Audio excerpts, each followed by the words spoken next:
Welcome to Pod Studio, level up your fluency from trending topics.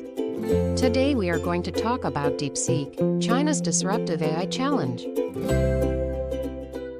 For the longest time, when you thought about cutting edge AI, especially those really powerful language models, it just felt like this super exclusive club. We all saw the headlines, right? Billions being spent by just a handful of tech giants.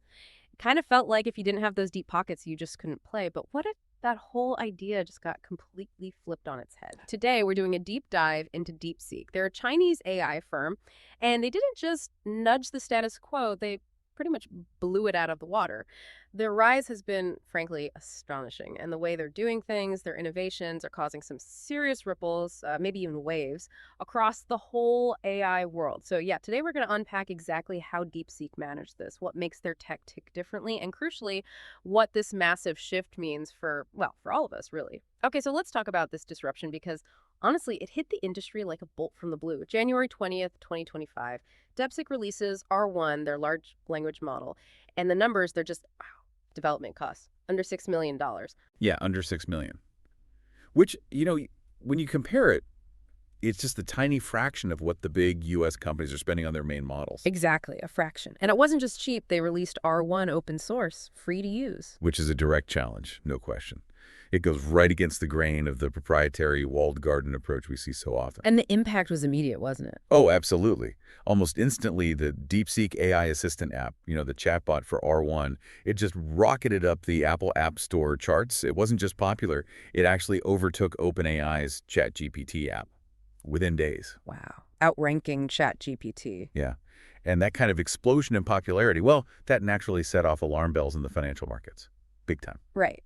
Let's talk about that market reaction. What was the immediate takeaway for investors that caused such a panic? Panic is a good word for it. The market basically had a collective heart attack. Yeah. So January 27, 2025, just a week after R1 dropped, big sell-off. The NASDAQ composite fell, was it 3.4% right at the open? 3.4%, that's significant. It is. And NVIDIA, they took a massive hit, down 17%. They lost something like $600 billion in market cap. $600 billion, just like that. Just like that. And it wasn't just NVIDIA. Microsoft, Meta, Oracle, Broadcom, they all saw significant drops too. Investors were scrambling, fundamentally reassessing AI valuations. So it wasn't just a blip. It was a serious reevaluation, questioning the whole business model. Who holds the power in AI? Precisely. It shook the foundations a bit. Okay, so before we go deeper, maybe we should just clarify. Who exactly is DeepSeek? Where did they come from? Right, good question. So DeepSeek is an AI development firm. They're based in Hangzhou, China, founded back in May 2023 by Liang Wenfeng. He's a Zhejiang University graduate. Interestingly, Liang Wenfeng also co-founded Highflyer, which is a quantitative hedge fund based in China. And Highflyer actually owns DeepSeek. Ah, okay, so there's a hedge fund connection. Yes, but DeepSeek operates as an independent AI research lab under that umbrella. Their main goal, right from the get-go, has been developing open-source LLMs. They actually put out their first model in November 2023, and they've been iterating really fast ever since. But yeah, it was definitely the R1 reasoning model in January 2025 that put them on the global map. So this relatively new player, DeepSeek, comes out of China, owned by a hedge fund, and essentially takes on giants like OpenAI head-to-head. Let's really dig into the comparison, because their approaches seem, worlds apart. OpenAI is known for broad AI capabilities, pushing the envelope with GPT, now the O1 models. Right, focusing on general AI progress. DeepSeek, though, seems much more laser-focused, efficient open-source models. That's their game. And that focus really shows up in the costs and how open they are, doesn't it? Absolutely. You mentioned the cost for R1 under $6 million. Now, contrast that with OpenAI's O1 model. Estimates put that cost in the hundreds of millions of dollars. Hundreds of millions versus less than six. That gap is just enormous. It's a fundamental difference. And then there's the openness. OpenAI's approach is often called, limited open source. DeepSeek is aiming for mostly open source, really emphasizing free use. That completely changes the economics, surely. It does. It democratizes access in a big way. But how? How do they manage such a massive cost reduction? Especially with all the talk about U.S. export restrictions on advanced chips going to China. That's the million-dollar question, isn't it? Or maybe the $6 million question here. Yeah. A lot of it comes down to really clever training techniques. But it's not just the initial development. Look at the ongoing costs, like API pricing. DeepSeek is incredibly aggressive there, too. Give us an example. Okay, so their DeepSeek v3.1 model, it's priced at 0.56 per million tokens for input and $1.68 for output. Okay, and how does that compare? Well, compare that to OpenAI's GPT-5. That's $1.25 for input and a whopping $10 for output per million tokens. $10 versus $1.68 for output. That's a huge difference for anyone building on top of these models. Exactly. The cost advantage for developers, for businesses, it's massive. So the cost savings are clear. But let's get into the how. What are these groundbreaking training innovations they're using? Because achieving this with less time, fewer accelerators, lower cost, that's the really fascinating part. It really is. They've published some research outlining their techniques, and it's quite impressive. One major thing is their approach to reinforcement learning. They've focused it specifically on reasoning tasks, using that trial and error learning guided by rewards, but honing it for complex thought processes. Okay, reinforcement learning for reasoning. What else? Then there's reward engineering. This is really interesting. They designed a rule-based reward system. Think of it like giving the AI a very specific instruction manual for learning, rather than just general feedback. And surprisingly, they found this rule-based system actually outperforms the neural reward models that are more commonly used. So a more structured reward system works better for them. That's counterintuitive almost. It seems so, yeah. And they didn't stop there. They also used distillation. Distillation? Like boiling down the knowledge? Pretty much. It's an efficient way to transfer knowledge and capabilities from larger, more complex models into smaller, leaner ones. They've managed to compress powerful abilities into models as small as 1.5 billion parameters. Wow. High performance in a compact package. Exactly. And another concept they talk about is the emergent behavior network. Okay, what's that? This is the idea that complex reasoning skills can actually emerge, sort of develop naturally during reinforcement learning, without needing to be explicitly programmed step by step. The model kind of figures out sophisticated thinking on its own. That's fascinating, like organic intelligence developing. Kind of, yeah. Yeah. And most recently, with their v3.1 model released in August 2025, they introduced hybrid architecture training. Hybrid? Meaning what? It means a single model is trained to operate in two modes. One for really fast responses, fast inference, and another for deeper, more complex reasoning. They even created new ways to interact with it, including special thinking tokens and think that let you sort of guide how much reasoning the model applies. It gives you more control over its thought process. Think tokens. That's a unique level of control, and the speed of their development is just relentless, isn't it? It really is. From DeepSeek Coder in late 2023, then DeepSeek LLM V2, Coder V2, V3, then the R1 Game Changer in Jan 25. And they updated R1 just a few months later, right? Yep. R1 0528 in May 25. Boosted the reasoning depth, significantly average of 23,000 tokens per question, up from 12,000. And now V3.1, this hybrid model, they are not sitting still. It's an incredible pace, shows real dedication. But, this kind of massive disruption, this much power emerging so quickly, it doesn't happen in a vacuum, does it? It inevitably raises flags, causes concern. Right. Absolutely. Yeah. You can't have something this impactful, this potentially game-changing, without setting off alarms. Yeah. Especially in the geopolitical context. So let's talk about those alarms. We Okay. mentioned the market reaction earlier, the NASDAQ dip, that huge NVIDIA loss. What are the core concerns this DeepSeek phenomenon has triggered, particularly in the U.S.? Right. Beyond the immediate market shock, there are really four main areas of concern that keep coming up regarding the U.S. tech sector and, well, the government, too.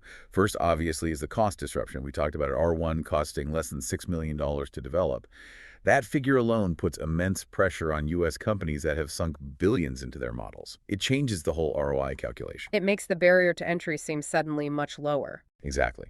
Second, and this is a really significant point, is the technical achievement, despite restrictions. The U.S. has export controls on the most advanced AI chips going to China. Yet DeepSeek built a leading-edge model.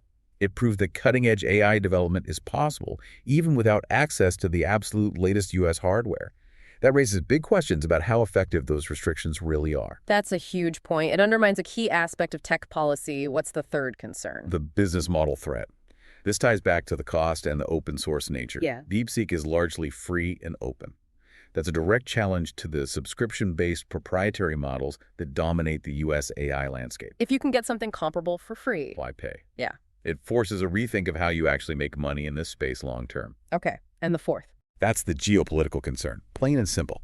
DeepSeek is a Chinese company achieving parity, or near parity, in a critical technology area. It challenges U.S. technological leadership directly. You heard tech investor Mark Andreessen call it AI's Sputnik moment. That comparison to the Soviet space race breakthrough really captures the feeling of suddenly facing unexpected, serious competition. It's about dominance. A Sputnik moment. That really frames it starkly. Okay, so we have this picture of incredible innovation, cost disruption, geopolitical tremors. But there's another side to this coin, isn't there? The darker side, maybe. Bans? Security issues? Yes, you're absolutely right to bring that up. It hasn't been all smooth sailing for DeepSeek. There's a growing list of countries and major organizations that have actually banned its use. Who's on that list? Quite extensive. Australian government agencies, India's central government, Italy, NASA, South Korea's industry ministry, Taiwan government agencies, the state government of Texas, the U.S. Congress, the U.S. Navy, the U.S. Pentagon. Wow, that's a lot of significant players. What are the driving reasons behind these bans? It sounds serious. It is. The core concerns usually boil down to ethics, privacy, and security. Specifically, the fact that user data is stored in China. Given the relationship between tech companies and the government there's a major worry about potential data leaks or access by the Chinese government. Data sovereignty is a huge issue. And it's not just data leaks, is it? There was mention of a Chinese worldview. Right. That's a more subtle but still significant concern. The idea is that because the model was trained primarily on data reflecting perspectives prevalent in China, it might embed a certain bias or worldview aligned with the government's stance on various issues. Okay, I see. And Europe is wrestling with this too. Definitely. Italy banned DeepSeek back in January 2025 over data privacy. Then in June 2025, Germany's data protection commissioner asked Apple and Google to think about blocking the app in their German stores. The worry there is about transferring user data to China without the protections required by EU laws like GDPR and the EU AI Act. It's a regulatory minefield. So government and regulatory hurdles are significant, but DeepSeek has also faced more direct problems, like cyber attacks. Yes. Ironically, on the very same day its app hit #1 in the App Store, January 27, 2025, DeepSeek reported being hit by large-scale malicious attacks. It forced them to temporarily pause new user signups. They managed to keep the service running for existing users and fixed it quickly by the 28th. They didn't specify the attack type, but most people assumed it was some kind of DDoS attack aimed at their API and chat platform. Talk about bad timing. Or maybe deliberate timing. Quite possibly. And then, just 2 days after that, on January 29th, more trouble. A cloud security company, Wiz Research, found a pretty basic cybersecurity error. What kind of error? They called it a rookie mistake. Essentially, a back-end database was left publicly accessible online. It was leaking sensitive stuff, chat histories, back-end data logs, even API keys and operational details. Ouch. That's not good. Not good at all. DeepSeek took it offline fast once Wiz told them, but it's not clear how long that data was exposed. And around the same time, someone managed to jailbreak the model to reveal its entire system prompt, basically, its core instructions. So a mix of external attacks and internal security slip-ups. Seems that way, yes. Okay, so let's try and pull this all together. We've covered a lot of ground. What does this incredible, complex story of DeepSeek actually mean for us? For you, the listener, the developer, just people trying to navigate this tech world, it really feels like a paradox, doesn't it? On one side, DeepSeek is this amazing force. Low-cost, open-source AI, making powerful technology accessible like never before. It's sparking innovation, challenging the big players. Absolutely. It shows that cutting-edge AI doesn't have to cost billions or be locked away. It's genuinely empowering for smaller teams, researchers, startups. It's changing the development landscape. But then there's the other side. Right. The flip side is that its sudden rise, its origins, and these incidents throw these huge global concerns into sharp relief. Data sovereignty, who controls your data, privacy, is it protected, national security, what are the risks, geopolitical influence. These are massive questions. They really are. And they're not abstract questions either. This global AI race with players like DeepSeek shaking things up directly impacts the technology you interact with, the data you create every day, and the kind of technological future we're building. It forces us all really to think hard about the trade-offs. Innovation versus security, openness versus control, accessibility versus trust. So where does that leave us? What's the final thought we should be mulling over after this deep dive? I think the big question DeepSeek forces us to confront is this. In this era of super-fast AI progress, tangled up with all these geopolitical tensions, can a model that's built on being low-cost and open source truly gain global trust and thrive? Can it overcome these deep-seated worries about data security, privacy, and national influence? What's the real price of free and open AI when it comes down to governance and simply trusting the technology? How will all these factors shape what comes next in AI and how we relate to it?